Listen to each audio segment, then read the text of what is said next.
Hello, Steamboat. How you doing? Got a new show for your viewing. Having breakfast, just keep chewing. And with your support, we'll be cruising. Hello, Steamboat.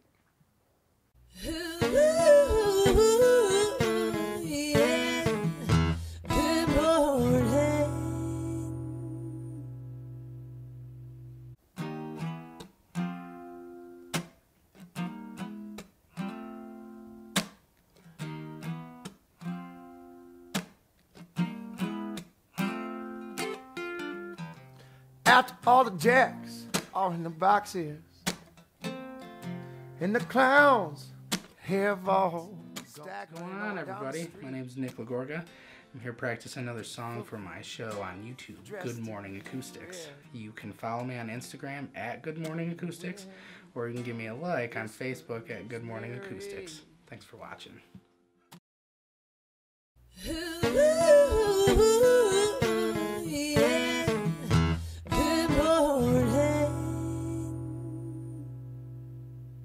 Hello, Steamboat is recorded live from the Chief Theater.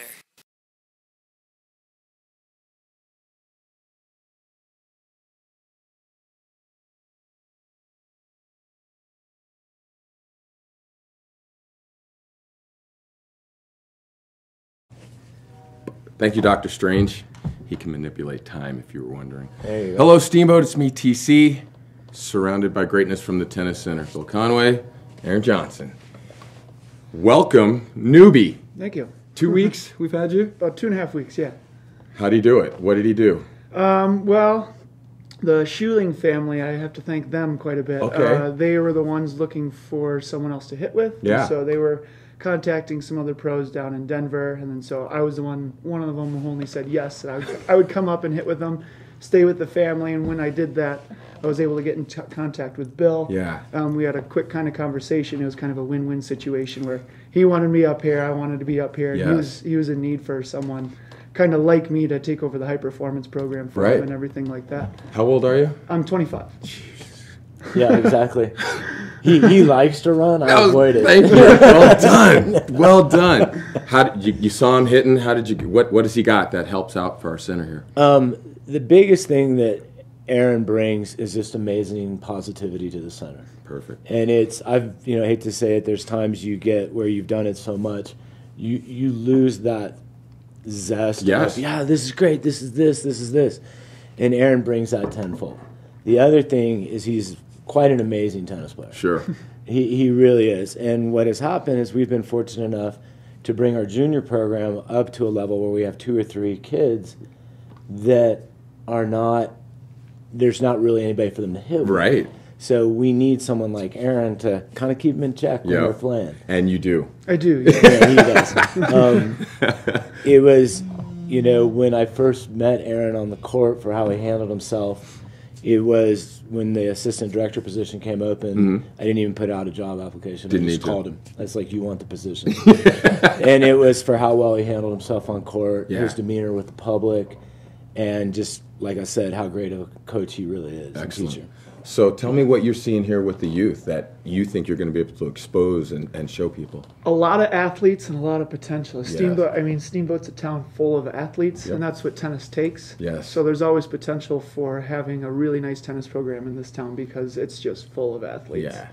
So the potential's always there. Now, how about, I get to coach a little soccer. Are the tennis parents like the soccer parents and maybe any other youth parents? I don't know. They may be worse. Really?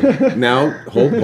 Give me the young perspective, because I know you've got that zest and that fire still. Well, tennis is a different sport, unlike a team sport where Right. it's a little more individual. So you can kind of pick out what you want to see a little more. Where on soccer, a lot of things you can hide on the field a lot. Where Absolutely. tennis, you can You're not exposed. hide. You're exposed. Everything about you is exposed pretty much, and it's just easy to see. Sure. And so I think it's easier for parents to kind of get more involved with that right. in that sense. So that's kind of my take on it. That's your take. Give me some experience. The biggest thing with the parents is, and my favorite statement of coaching is, you should never have an unbiased conversation with a parent. It's always going to be about their child. Yeah. And it is, because that's Good. the most important Great thing in point. their life. Yes.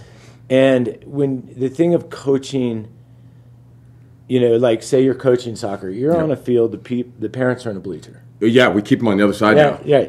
So now, but with tennis, you're on this side of the court, and the parent can be like where you are. Hey, coach. And it's good and bad Yeah. because it creates a relationship and it does those things. But there's times that you feel you need to answer to the time parent. and a place. When you're coaching that player, sometimes during a match, you can coach on some of the changeovers. Okay. And you almost feel obligated to go to the parent and go, hey, this is what I said. Because they're right with there. And you know, you learn how to deal with that, but that is a major part of it.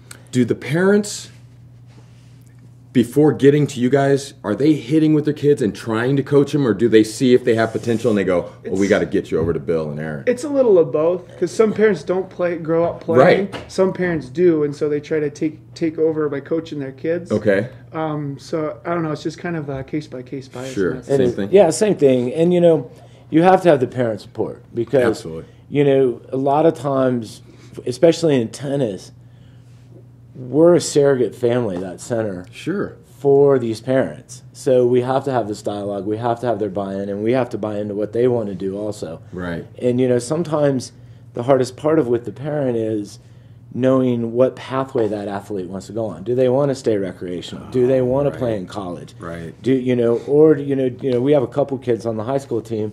They just flat looked at me and said, "Hey, when I go to college and I want to do something social, I just don't want to look bad." You know. Oh, wow. You know, and there's nothing wrong with that Sure. athlete. And they know, and they're telling you up front. Yeah. So, you know, we have that aspect, and then you have the ones that's like, man, I want to play Division I. I want to be here. I want to be there. And, you know, as coaches, you go, okay, what pathway do I create for that player? Sure. And, you know, then you have to have the team. It's the parent. It's the coach. It's the player. Yeah. It's never just the coach and player. And if any, you know, I hate to say this, if tennis pros think it's just the pro and the player, Yeah. it's a long road. Sadly mistaken. Tell them about the Steamboat Family Sports and Music Festival coming up. This is a pretty amazing event. We created this endowment fund which takes care of the maintenance. We wanted to take care of the maintenance for the facility. So we have been able to create a festival, a family sport and music festival. Yes. We have the band Worried Men, who's really good, covered, just kind of a cover band. They're coming and they're playing. We're going to offer 11 sports, and all the money, and then the money is going to go to our endowment fund, which will hopefully take over the city's responsibilities of the maintenance of the facility, so that it can't go anywhere. That money can't go anywhere else other than the tennis facility. The other amazing thing that has happened on this, the Modulewski family has been kind enough to do a matching grant of matching dollar for dollar up to $25,000, which awesome. is the highest matching that the endowment fund has had since I think it was 2001. Incredible. Do you want to thank some of these sponsors? Because you got a group here. Go ahead. Alpine Bank, Hanley Group, RMR, Steamboat Emergency Center, Steamboat Radio. I see the Wranglers Hockey on there, and Mountain View. Skull Creek Greek. Cruisers, and Thrive. Yeah. Awesome. And so I got tennis, golf, horseback riding, badminton, soccer, tennis, dodgeball, volleyball, cornhole, pickleball, and hockey available. Correct. $20 a person, $35 per couple, $50 for a family. Yes. How am I going to get to do all this? Show up. Just come. I mean, that's what we Just want. come. We just want people to come. And, you know, the great thing, too, is, you know, I am not going to try to teach hockey. You're not? Yeah, no. Oh, God, Are you no. going to play? Yeah, I'll play. I'll get out there. I'll try all of it. Okay. But the big thing is we've had the people that do these sports coming in to help us. Who are your dodgeball professionals? I'd like to meet a couple of them. That's the city. That's the Boy. That's the city. That sounds like a plan. I got Greg Johnson, Lowen. They both are ringers. I think we could put together a little squad. All right. Aaron, what are you also going to help out with here? I'll be doing the tennis out there, so of course I'll be sitting on the tennis court. Awesome. All right. Well, hey, thank you guys so much. I appreciate it. I don't think America's told me to wrap it up yet, so I want to ask you quick. Okay. The Serena situation. I called Loretta yesterday because I was like, someone's got to come in and talk to me about this. Mm-hmm. I missed it. I saw the highlights. I saw her rant. I called Loretta. She said, well, yeah. She gave me some details, and she said, but then the coach admitted that I was coaching. Yeah. So as a player, as a coach, what the heck happened? Well, Serena's got a kind of a history of all that. Okay. So what kind of happened was, if your coach is in the stands, the player's responsible for the coach's character, kind of what they do. Okay. So if the coach is coaching, even though Serena didn't see it, Yep. it's still Serena's job to control her coach to make sure she doesn't her coach doesn't coach her. So even though she didn't even see it, she still got the warning. Okay. And then after that, when she got broken at 1-2, and that's when she smashed her racket. Right. So after a warning, you get a point. Okay.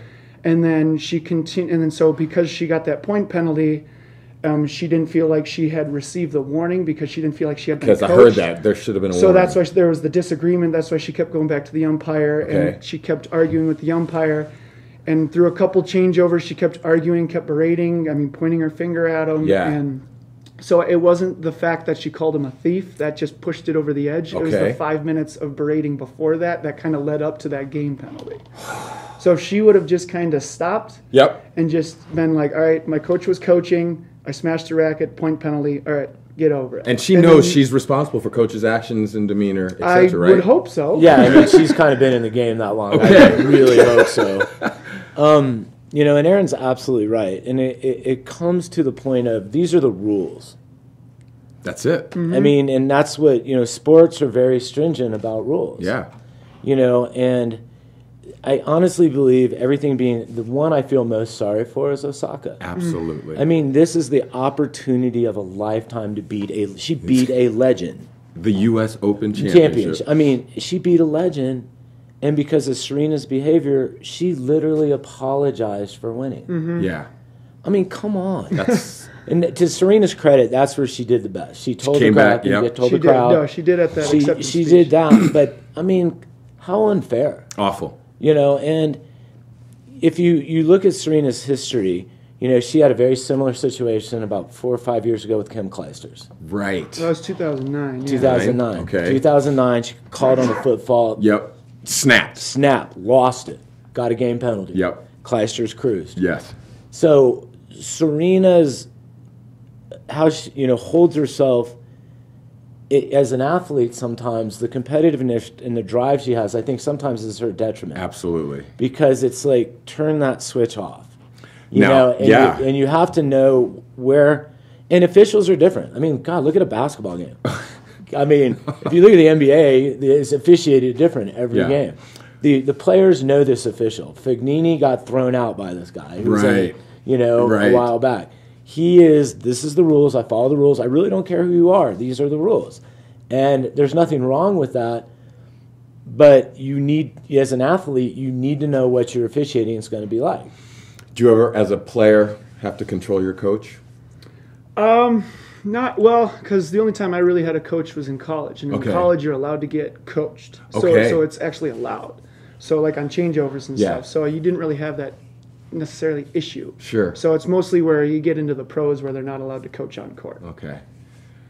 It's an amazing situation. It is. Serena, I kept hearing the announcer say this is a horrible way for her to finish the season. Yeah. But there's one more match or a tournament for them coming Right up, now they have like the Masters Series, so the top Right. 8 play each other. Yeah, there's still a couple more Masters 1000s tournaments. There's still a couple more tournaments to go. So she'll be but back? No more majors. No majors. She might be back. We'll see. Well, if she follows history, because she didn't play 2 years after this. She didn't Right. play for the year or two after Kim Clijsters incident. And she laughed very sarcastically when she asked about being back at the U.S. Open. Hey, Bill Conway, Aaron Johnson, thank you and welcome. Thank you. Appreciate it. Get down to the tennis center, people, if you want to play and if you want to be a part of this. And I also see purchase before the event date, you save 10%. Correct. We got to be involved. All right, so get down to the tennis center. Can they go online as well if they want to? The best thing to do is call the center. Call the center? Yeah. And it's What's that number? 970. It's great because it's on speed dial. Call the tennis center, right? Right. Ask them for tickets to the Steamboat Family Sports and Music Festival. Thank you guys again. Right, thanks again, Appreciate it. Hello, Steamboat. Stick around. I got the Johnson, the Hurricane, and the L Train is back. We'll be right back.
Hello, Steamboat. How you doing? Got a new show for your viewing. Having breakfast, just keep chewing. And with your support, we'll be cruising. Hello, Steamboat.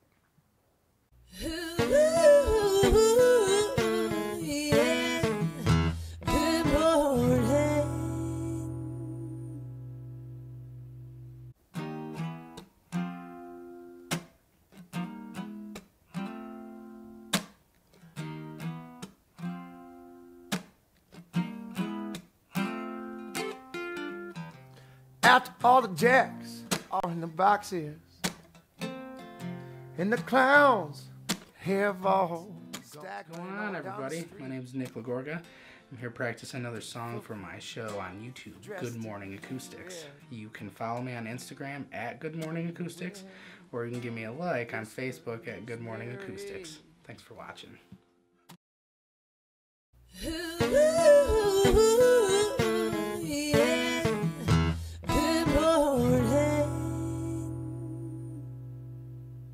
Hello, Steamboat is recorded live from the Chief Theater.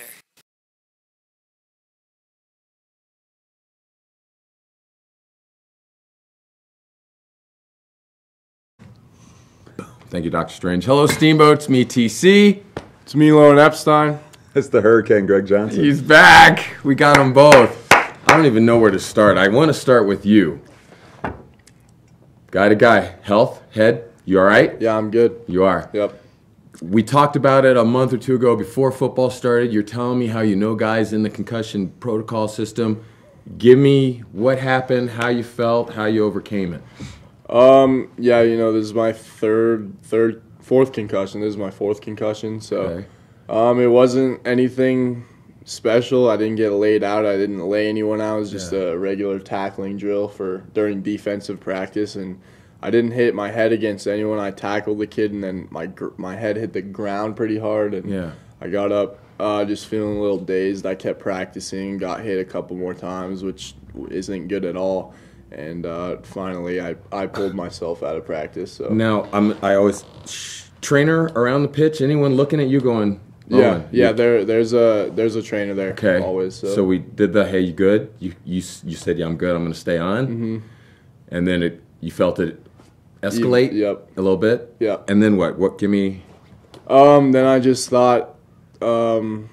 I think that I had my bell rung because I've had my bell rung in practice to the point where I've had headaches before, but it was fine afterwards. But I could definitely tell it was a little something more. So I went and did some tests, and they said I had a concussion, and that was it for my week. Yeah, and I think I could tell even in your text you were.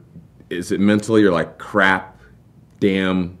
Let me get over this quick so I can get back, or you see the long-term effects of it? I definitely wanted to. There's definitely that aspect of trying to get back as fast as I could there. Yeah. So, but in the end, the doctors told me that if I were to go out there and get another concussion while I had this concussion, I would never. I might not. There's a chance I might not play sports again. Right. So I just figured it's not worth risking it. I was out one game, and now I'm back for this week. Good to have you back, brother. And again, that's serious, heartfelt, because we're passing this torch to you at some point eventually here, Steamboat style. So you can already. Oh, jeez. Enough about him, Greg. How about you and your bottle of Mason, whatever you've tried to put on the show? Ask me about my head. How's your head? Ups and downs, Tony. Yeah. Yeah, adult life can be tough. I know. NFL Pick'em Pool, are you in it? I didn't sign up yet. You didn't yet? I made the picks online. I should just do it while I do that. Yeah. Interesting thing, because Interesting. Lo and here, I played football in high school too. Yep. And I played some quarterback, and I remember running option, getting just crushed in practice, and going to reach for someone to pick me up and missing the hand 5 times. Yeah. And then they put me down, right? And then they're set out a couple plays, and then the coach was like, "Hey, we really need you to get in there and hand the ball off." And then I was like, "Okay," and then after that, I'm like, "All right, well, and then I was like, can I just sit out sprints? I'm just like kind of not feeling great right now, you know? And he's like, nah, you should probably run. You know, and it's just like one of those things. It's like the difference. The I mean, times I'm really glad things have changed. Yeah, it's happened, you know, a couple times. You get your quote unquote bell rung. Yeah. And it's kind of the way. I'm really glad that, you know, people out there and you're self-identifying and, you know, because then like, another time it was like, well, I think this time maybe you should tell your parents. You know, like let's have them check on you a little bit. Yeah. You know, and then but you're back at practice the next day. So I just think how things have changed. Oh, it's dramatic. It's so dramatic. I mean, and I feel lucky for the short time that I played football, but the shots that we took, and I feel like they used to make us 1v1, you're going to hit. That's what we do still. Right? Still. We still do that. Literally was in a practice one time when I was JV. And we were playing a team where like they were running an option, and I was like, all right, well, the quarterback has to be on the ground every single play. Middle linebacker, boom! It's like a guy's 50 pounds heavier than me every single time. Every He's rocking me. So, Lowen, I'm glad that you recognized. I'm glad that you're, you know, taking advantage of your own health, or maybe not advantage, but looking out for. Yeah, you gotta. That was tough. I had to miss a whole week of school because it was pretty bad. Yeah, I had to miss this show. Couldn't go on the huddle. Yeah, because all that stuff kind of just bothered me. I bet. How about Dad? You and Dad talk a little bit, and yeah, I mean, he knows what it's like. He played college football. So. I heard someone say the other time, you know, just with football. And, you know, a parent was telling me, make sure I tell Cooper when he starts to ask, but you're going to get hurt. It's just a matter of when and how. You're going to get hurt. You're going to feel some pain, and you're going to have to decide what you want out of that. Either you tough through it, or maybe this isn't your sport. I mean, I tell you what, in Steamboat here, I grew up in the Chicagoland area, so at the last like 2 weeks, it gets pretty cold. And you're taking, like, when it's cold and you get hit with, like, a helmet in, like, your arm, it's, like, the worst. Like, I'd rather just get laid out, you know? But in Steamboat, that starts, like, now. You know, like, as soon as the sun drives, it's cold and you're taking these hits. Yeah, the ears. Big props, you know. Baumgartner's doing a good job with you guys. You guys are in games, you know. I mean, had a couple injuries, but it's good to see you guys on the rise. You wanna tell them about Moffitt and how that went down? Just unlucky, really. We should have won the game, riddled with injuries. Yeah, you missing 3 starters, I think Harvey told me yourself. Yep. Quarterback, Diego, starting. He stepped up big for us this year. He tore his ACL, so he's done for the season. Oh, God. And then I was out, and our other starting wide receiver went out, Tanner Raper. What's up with Tanner? He got cleated, and he had like a 4-inch gash in his leg. You could see his shin, so they had to rush him to the ER. God. And he's out for this next week too, so it's we went from not having me to just having me. Yeah. So it's folks, I hear the theater program's doing great in Steamboat. Send the kids. we can a lead role for you guys if you want to get on stage. Right? Hey, you mentioned Chicagoland area. Bears. That was a great game. Thank you, Lowen. You want to get him? Oh man, I'm gonna turn Lowen loose on you. Get him, Lowen. I mean, they just let. I mean, that's the biggest. The Green Bay Packers are 0-104 when losing by 17 points or more at halftime, and now they're 1-104. Thanks to Trubisky and the boys. I would say thanks to Aaron Rodgers. Let's say that he had a great second half performance there. Yeah. I mean, he made some throws that were unbelievable. That's true. I would say this, like it was the highest of highs as a Bears fan. Yeah, because like you saw Trubisky, you got Khalil doing like just like I was like, we have the best player in football. We have the best player in football. This is gonna be the best season ever. Oh my God, the Packers, and like we had the largest lead at halftime ever. You're talking 100 years of football ever at halftime between the Bears and Packers. So what are you doing at halftime? And I had it on tape delay. And so I'm watching it with a Packers fan. Yeah. Okay. And you know, I'm just like so excited. Like I'm at his house, so I'm trying to be real. Like, sorry, bro, my fault. You know. And then like right as like we're in the third quarter, I get a text message and I check, and I hadn't really done that, but all I see was bad. And it's from my friend in Chicago, and then like you know, and I'm just like, I'm not even checking. And I look at him like, I don't think we win this game. He's like, what are you talking about? You're up 20-3. And I'm like, I don't think we win this game. You know? And so we're watching the fourth quarter and this comeback, and I'm just sitting there like, I don't know how it happens. They're like, oh, we can't get this first down. I'm like, oh, they got the first down. So how do we lose this game? You know? And I see that missed interception, and I'm just, it was crushing. There was some cheese on the ball or It was something. so yeah, I mean, just the kick in the proverbial. there's a lot of Chicago kids, the rich Chicago kids that go to my high school. Yeah. What Chicago kids? What are you talking They're about? here. From Winnetka. Oh, yeah, and, New Trier. and Barrington. Yeah, New Trier, exactly. Yeah, I know those there's kids. a lot. Yeah. There's a lot of kids. Well, I don't from know there. those kids. I just know those kids. And and I hang out with quite a few of them, and oh man, it was so great. because they started saying like just all this BS about how good Trubisky And is he was going to everything lead them like to that. You should see like my Facebook wall and like how many like people, because like I have some Bears and then a few Packers fans and like people know each other, and it's just like this is awesome. Oh my God, we're the 85 Bears all over again. And just like the responses that you see later on from the people giving them to him, and just some of the posts like, "You idiot Bears fans! You were so dumb. What did you think was going to happen? Aaron Rodgers is the GOAT." Blah blah blah blah blah. And this is why sports is fun, right? Right. It's also not fun. But that was we watch, it's incredible. unpredictable. That comeback that he led was really just Okay, let's leave him for alone for a minute. It was. Let's leave him alone for it. Jets Jets. Surprise? Sam Darnold? Man, that was I think that was just bad football on the the Jets have a bright future in that defensively. Yeah. They got guys like Marcus May, at corner, and then Jamal Williams at safety. And I think that it was more of just a bad Detroit Lions team. Sorry, it, Travis. It was terrible. I mean, you can't turn the ball over five times and expect to win. Can't. 31 points in we one talk quarter. we talk so much about how good Matthew Stafford is. Yeah. He's a great quarterback. You just can't play like that. Golden Tate. Yeah, they had the ball rolling. Yeah. Just like Greg said, it was like 10-7 at halftime. And then the Jets put up 31 points, not in the half, in the third In a quarter. quarter. Yeah. Big ups on Big Head. Yeah. AKA Sam Darnold. for Yes, throwing sir. His first pass was He's a got a touchdown. Harvey His noggin. first pass was a First pick pass. six. a Was touchdown. was a touchdown For the other team. Uh-huh. Give him that But up, I I see. came back and played strong, and God, Detroit Is Detroit just really that bad? No, I don't doesn't think so. look I that think it good was for a Matt fluke. Patricia. Yeah, I agree Another with that. Belichick disciple not going to do so well. I think He it looks was terrible too. I think it was a fluke game. I coach. think they're gonna fix a lot of things, but I think that it's looking like another 6-10, 7-9 season. All right, let me back my chair up real quick. Hold on. Raiders.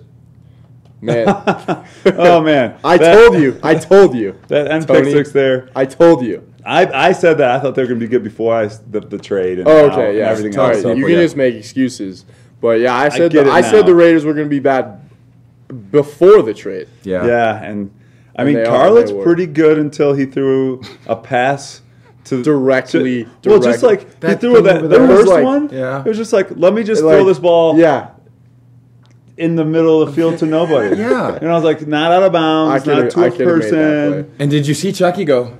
I could have made that play. It was the second one where he Listen. was just like, Listen, Marshawn Lynch, 41 rushing yards. Amari Cooper, 1 catch for 9 yards. Now, don't get me wrong. You know, get you wrong. you can say they're playing against Marcus Peters and Aqib Talib, but I don't think that should have any impact on whether, because this Rams offense, they didn't play a single snap together in preseason. Not a single player on the Rams starting offense played it down in preseason. So this is their first game playing all together. And so I think the Raiders should have done a much better job than that. well, their defense is a bunch of backups. Yeah. And then two, So- Jared Cook looked great. He did. He kept know? telling me about the tight end, and I said, I got him on my fantasy. Jared Cook was the only guy they could throw to, and He's that's a not a beast. good thing. I will say that I think that the Rams should be, the best top three offense. They got that defense there. They showed like highlights of Aaron Donald. Yeah. And every single time they showed him in that highlight, he was being held and it didn't get called. So No. like that's like they can't do anything against them.